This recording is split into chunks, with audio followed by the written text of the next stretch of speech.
বিসমিল্লাহির রহমানির রহিম। প্রিয় দর্শক, আসসালামু আলাইকুম। সবাইকে জানাচ্ছি আমাদের নার্সারির পক্ষ থেকে আন্তরিক শুভেচ্ছা অভিনন্দন।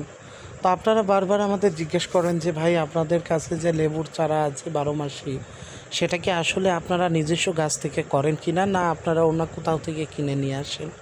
তো আপনাদের সামনে আজকে হাজির হলাম। এই যে আপনারা যে গাছটি দেখতে পাচ্ছেন, এটা হচ্ছে আমার মাদার গাছ।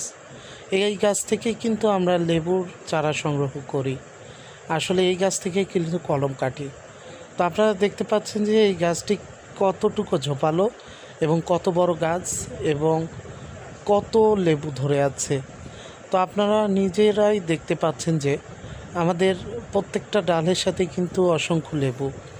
একটি গাছে প্রায় কয়েক হাজার লেবু আছে। প্রত্যেকটা ঝোপাতে কম করে হলেও 7 থেকে 8 পিস করে লেবু আছে। আপনাদের একটু দেখানোর চেষ্টা করছি।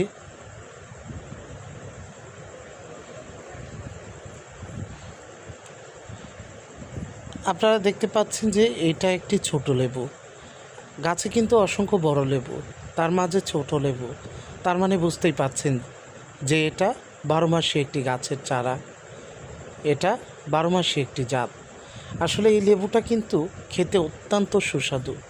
এই যে আর একটা লেবু, এটা কিন্তু মিডিয়াম সাইজের, মানে বড়টার ছোটোটা। তো আপনারা যারা আমাদের কাছ থেকে এই লেবুগুলো সংগ্রহ করতে চান, সম্পূর্ণ ভিডিওটা দেখে আমাদের কাছে অর্ডার করতে পারবেন, অর্ডার করার প্রসেস পাবেন। তো আপনারা দেখতেই থাকুন, আমরা দেখাচ্ছি আপনাদেরকে।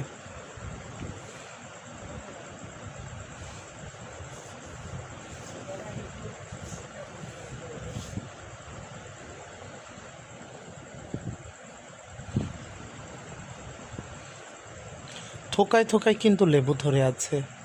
আর এই লেবুর গাছ থেকে আমরা আমাদের কলমের লেবুর গাছগুলো তৈরি করে থাকি। দেখুন কত সুন্দর একটি ঝোপাতে প্রায় 6টি লেবু ধরে আছে। আর এই লেবুগুলো দেখতে কিন্তু অসাধারণ এবং খেতেও সুস্বাদু।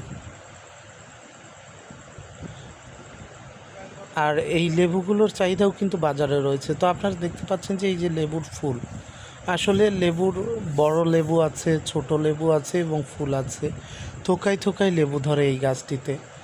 তো আপনারা যারা আমাদের কাছ থেকে এই লেবুর গাছটি সংগ্রহ করতে চান, অবশ্যই আমাদের স্ক্রিনে দেওয়া নাম্বারে ফোন করে আমাদের সাথে যোগাযোগ করে লেবুর চারাগুলো সংগ্রহ করতে পারেন। তো অবশ্যই যারা আমাদের সাথে যোগাযোগ করে লেবুর চারাটি নিতে চান, অবশ্যই স্ক্রিনে দেখানো নাম্বারে ফোন দিয়ে যোগাযোগ করুন। ধন্যবাদ।